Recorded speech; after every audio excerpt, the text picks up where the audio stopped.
Hi, everyone. Welcome back to She Borbs Podcast. Today's guest is Jeffrey Deskovic. Hi, Jeff. Hi, how you doing? Good. How are you? I'm great, great. Even better that we're doing the interview. Really excited about tonight. Yeah, I'm excited to have you on here. I really, really, really love what you're doing to help out innocent people. I really do. I just wanted to start by saying that. Thank you so, very much. Okay. so, can you tell our listeners a little bit about yourself? Sure. So I'm the founder of the Jeffrey Deskovic Foundation for Justice. We free wrongfully convicted people, and we pursue policy changes aimed at preventing wrongful conviction in the first place. So we've been able to free 11 wrongfully convicted people. We helped pass 3 laws aimed at preventing wrongful conviction. The foundation is part of a bigger coalition, which I'm an advisory board member of, called It Could Happen to You, and we helped pass an additional 5 laws. The foundation has 10 cases that are active. We're pursuing policy changes in New York, Pennsylvania, and California. I'm active in all 3 of our chapters. I have a master's degree. I'm an attorney as well, so I got tired of sitting in the front row of the courtroom. I wanted to be able to sit at the defense table and represent some of the clients and make some of the arguments. I'm on the Global Advisory Council for Restorative Justice International, and I do, my life is a mission of freeing wrongfully convicted people, pursuing the policy changes aimed at preventing that, and while also raising awareness around the other broader non-innocence justice reform issues. But I engage in all this advocacy work because that happened to me. So I spent 16 years incarcerated from age 17 to 32 for a murder and rape which I did not commit. Ultimately, I was exonerated through DNA testing via the DNA data bank, which not only exonerated me, but also identified the actual perpetrator, Wow. who was subsequently arrested and convicted, and hence having this mission in life to do this work. Wow, that's amazing. So, can you tell our listeners a little bit about your documentary? Absolutely. It's a documentary short. It's on Amazon Prime. It's called Conviction, and it is about the advocacy work that I do and my life post exoneration. It's gotten into 13 different film festivals and it's won 3 awards. Wow, that's amazing. So, how can my listeners help with the foundation?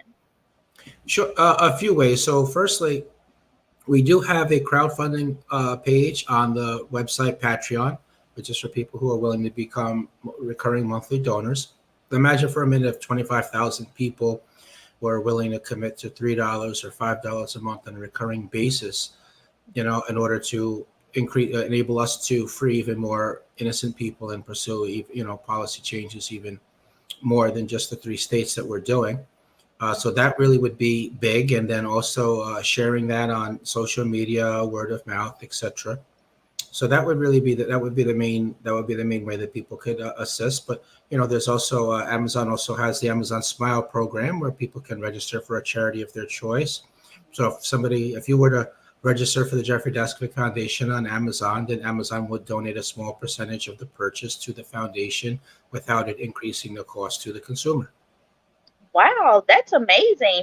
So, I'm gonna definitely add this foundation to my list because after every interview, I I donate to the Freedom Writers Foundation every month. So, a portion of my profits go to them. So, I'm gonna add yours on there too as well to Thank you make sure. very much. Well, appreciate it. Yeah, we get a lot of people doing a little bit. We can accomplish a lot for sure. Wow. So, how many innocent people has your organization helped? We've been able to help 11 people. So 11. we were able to free 11 people. Yeah, from 2011 until now, we've been able to free 11 people. And we also have 10 cases right now that are active that we're working on that are in various stages on the road towards exoneration. Wow, that's amazing. There was this case that I looked up on Hulu. Her name is Melissa Lucio. She's on death row right now. And I got to interview the lady that did a documentary on her. Her name is Sabrina, and she does documentaries all over the world, but she's trying to get Melissa out. And I was like, well, I'm interviewing a lawyer today. I was like, maybe you can talk to him about getting her out. And she was like, okay. So she maybe contacted you.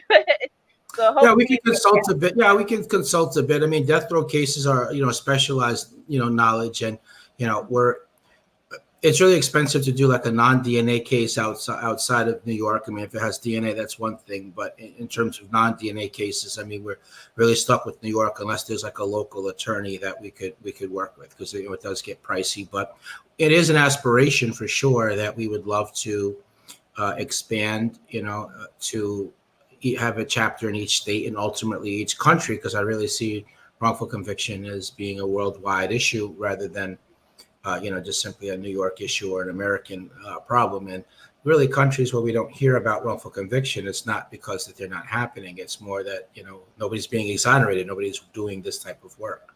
Yeah, yeah, that's true. That's really true. So I wanted to talk to you about your experience. Like when you very first got convicted, like how did you feel? Like spending all of those years wasted. Like how did it make you feel?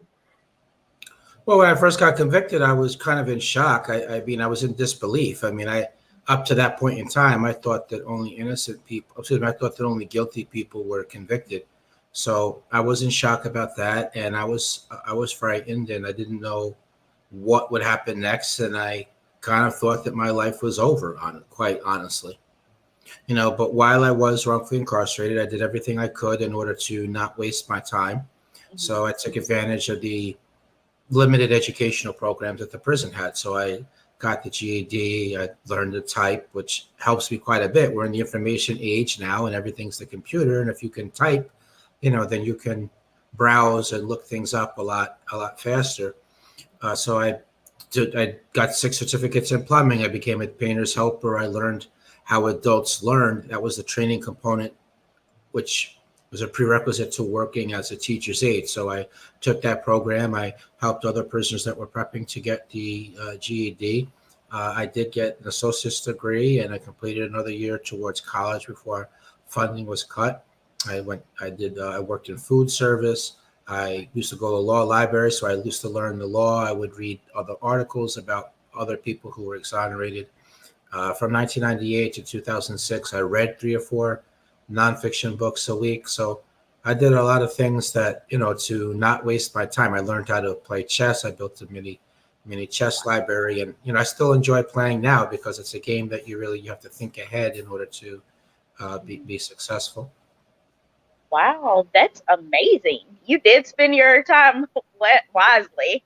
I did want to ask you another question. Like, how did they come across your case to get you out? To like, how did they come across your case?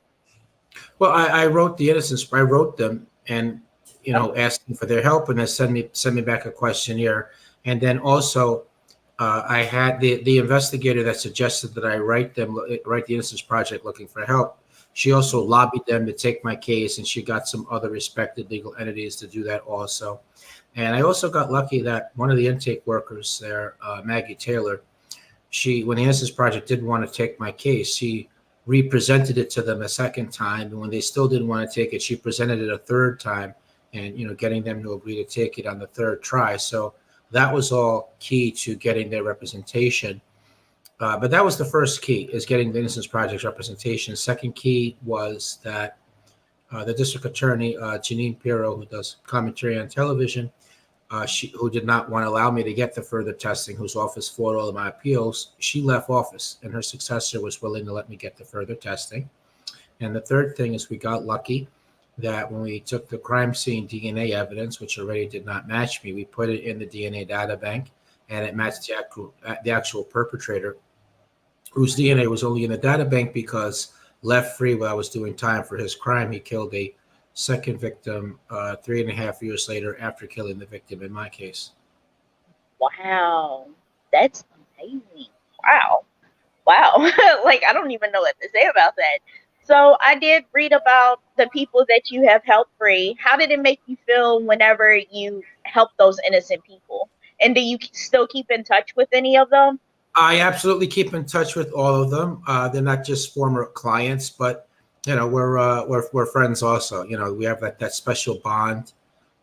Because of that. I mean, it's not. I mean, that I think that would exist even if I was not an exoneree myself, just freeing people. But the fact that I not only helped free them, but that I was in their position before myself, I think creates an extra level of a bond. And I'm a people person as well, and I am somewhat sentimental, so I like keeping in touch with people that we help as well, and I enjoy having them over my house and getting together socially. And it's always amazing to go from visiting someone in prison or getting a phone call from somebody in prison to then getting a phone call from them, or meeting up with them in person, or adding their number into my contacts list in the cell phone. That's awesome. I'm glad you made those connections with those people. I want to thank you so much, Jeff, for coming on my podcast today. Absolutely, absolutely. I'm pleased to come on here, and I appreciate you sharing your platform with me for Yeah, tonight. I'm definitely going to spread the word about your foundation. I'm definitely going to keep doing that. Awesome. Thank you very much. I appreciate it. Well, have a wonderful night. And once again, anyone that was listening, check out the documentary Conviction, which is on Amazon Prime.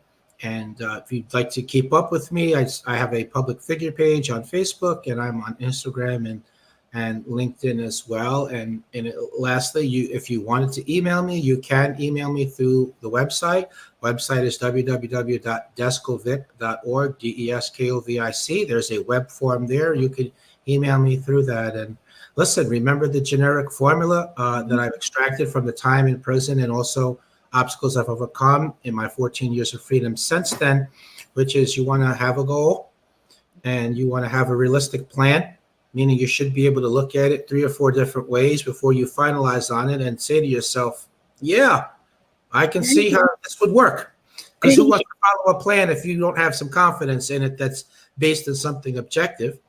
No excuses. So there might be a reason why something is harder for you to do, but no reason why you can't accomplish it. Uh, be flexible. Remember, the goal is the goal. The plan is not the goal. So if an unexpected opportunity or door opens for you that brings you towards the goal, then just because that's not in the steps of the plan that you mapped out, as long as it moves you towards that goal, you definitely want to keep moving. Work real hard. You got to put yourself in position for a miracle to occur, someone to give you a break, a door to be open. It's probably not going to simply drop into your lap. And never give up. When you can't go any further, just do what I do, which is I say to myself, I might be on the verge of a key moment right now, and I was going to get a breakthrough, but because I quit, it's not going to happen. So I'm going to keep going, even though I can't go anymore, just to see what happens.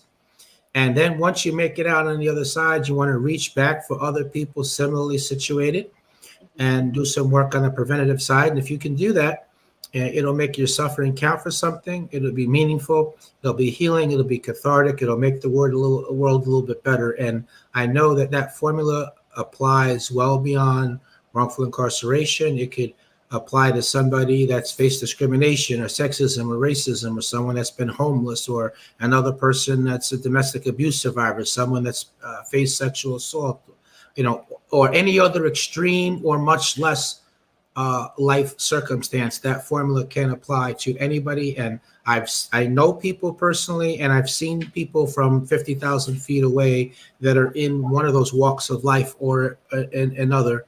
And when they overcame, they did that, and now they're doing similar, like what I do in a wrongful conviction space, they're doing in those other spaces and many more. So I know that can apply. So you want to have something that you can actualize, move ahead on your life, and encourage people along the way as well. Because I have to tell you, I've gotten a lot of support, sometimes from strangers, if it's nothing more than a comment on social media. Sometimes the road to big accomplishments, the road to change and overcoming, it's often, the road can be long, hard, and lonely. So if you can encourage somebody along the way, you definitely want to do that. And in terms of your own, travel and your own experience and your own struggle, remember, step by step as well. If you can't do all the steps at once, then just focus on just finish the step that's immediate in front of you. You definitely want to prioritize things if something is time sensitive, or you think about, well, of all these steps, is there an order that this has to be done in, or would I be in significantly better position towards the goal if this particular step out of these 10 was done now? So you want to prioritize. You're not going to just haphazardly,